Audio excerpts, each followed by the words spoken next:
नमस्कार दोस्तों, जय श्री हरि। सनातन धर्म में एकादशी का व्रत भगवान विष्णु को अत्यंत प्रिय माना जाता है। कहा जाता है कि जो व्यक्ति श्रद्धा और भक्ति से एकादशी का व्रत करता है उसके जीवन के सभी दुख दूर होने लगते हैं और भगवान विष्णु की कृपा उस पर हमेशा बनी रहती है। लेकिन दोस्तों, चैत्र मास की जो एकादशी आती है उसे पाप मोचनी एकादशी कहा जाता है। जैसा कि नाम से ही पता चलता है, यह एकादशी मनुष्य के पापों को नष्ट करने वाली मानी गई है। इस दिन व्रत रखने और भगवान विष्णु की पूजा करने से जीवन के कई दोष दूर होते हैं और मन को शांति मिलती है। लेकिन हर साल लोगों के मन में एक सवाल जरूर आता है कि पाप मोचनी एकादशी आखिर कब है, 14 या 15 मार्च।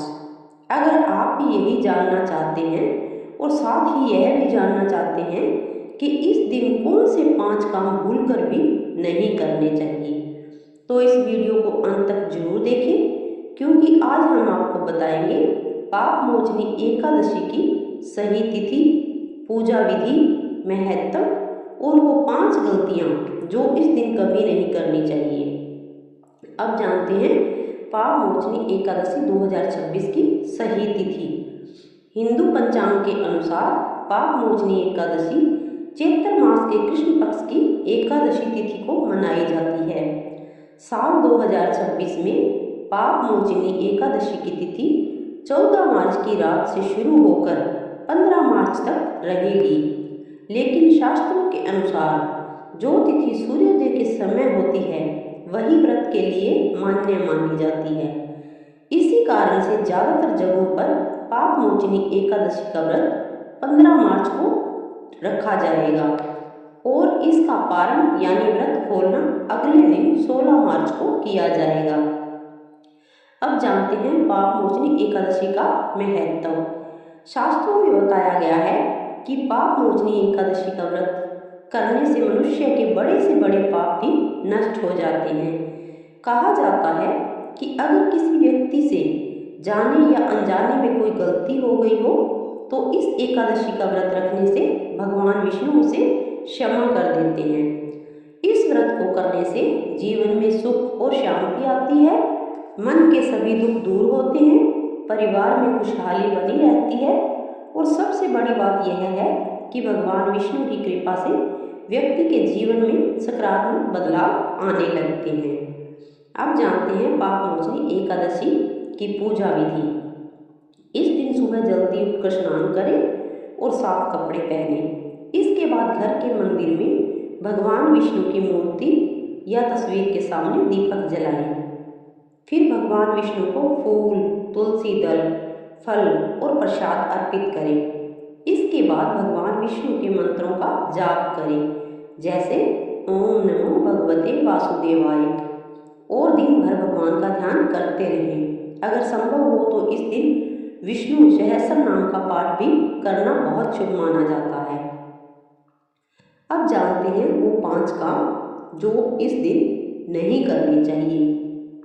पहला काम, इस दिन चावल का सेवन नहीं करना चाहिए।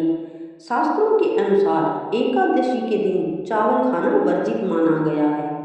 दूसरा काम, इस दिन क्रोध और झूठ बोलने से बचना चाहिए। एकादशी का दिन भगवान की भक्ति और मन को शांत रखने का दिन होता है। तीसरा काम, इस दिन किसी का अपमान नहीं करना चाहिए। अगर आप इस दिन किसी का दिल दुखाते हैं तो व्रत का फल कम हो जाता है। चौथा काम, इस दिन लहसुन और प्याज का सेवन नहीं करना चाहिए।